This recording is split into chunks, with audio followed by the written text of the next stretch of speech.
আসসালামু আলাইকুম। আশা করি সবাই ভালো আছেন, সুস্থ আছেন। আলহামদুলিল্লাহ আপনাদের দোয়া। আল্লাহর রহমতে আমিও ভালো আছি। আজ রান্না করব বেশিরভাগ মানুষেরই অপছন্দের একটা সবজি মূলা।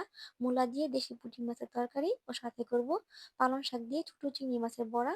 তো আমার বাবার বাজার থেকে একটা বিশাল বড় মূলো আনছে। এই মূলোটা দিয়ে এই মাছ তরকারিটা রান্না করব। তো আমি সবকিছু কেটে ধুয়ে নিছি ও বড়াটা বানানোর জন্য আগে থেকে কিছু চাইল ও ডাইল ভিজিয়ে রাখছি। এখন মাছগুলো লবণ হলুদ দিয়ে মাখিয়ে নিব।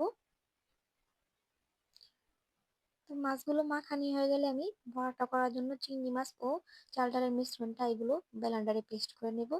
তো চলে আসলাম ব্লেন্ডার পেস্ট করে এখন পালং শাকের সাথে সব উপকরণগুলো একসাথে মিশিয়ে নিব।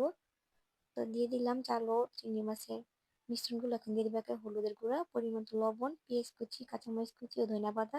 সব উপকরণ একসাথে ভালো করে মিশিয়ে নিছি। তো এদিকে চুলাটা ধরে আমি কড়াইটা বসিয়ে তেলটা গরম করে নিছি। এখন এক একে বড়াগুলো দিয়ে দিব।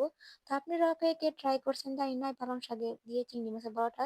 যদি না ট্রাই করে থাকেন আমার রেসিপিটা ফলো করে একদিন বাসায় ট্রাই করবেন। খেতে অসম্ভব মজা হয়েছিল এই পালং শাক দিয়ে চিংড়ি মাছের বড়াটা। তো আপনারা একদিন ট্রাই করেন বাসায়। তো এই যে আমার বড়াগুলো ভাজা হয়ে গেছে, এখন আমি উঠিয়ে নিব।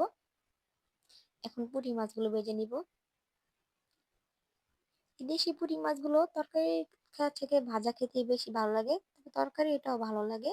তো যেমন মাছগুলো ভাজা হয়ে গেছে, এখন আমি উঠিয়ে নিছি। এখন তরকারিটা রান্না করার জন্য মশলাটা আমি কষিয়ে নিব।